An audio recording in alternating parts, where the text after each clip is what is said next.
940 বছর বয়সে মালাকুল মাউত এসে হাজির, এসে বলল পৃথিবীতে একজন মানুষই শুধু জানতেন যে তিনি পৃথিবীতে কতদিন বাঁচবেন, সেটা হচ্ছে সাইয়েদনা আদম আলাইহিস সালাম। ওনাকে বলে দেওয়া হয়েছিল তুমি পৃথিবীতে বাঁচবে 1000 বছর।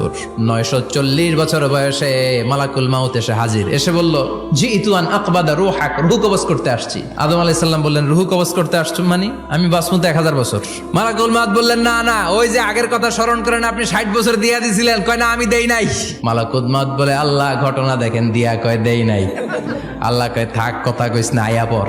নাসিয়া আদম ফানাসিয়া বানু, ভুলে গেছেন উনি। আমরা ভুলে যাই, আমরা খেয়ে বলছি খাই নাই।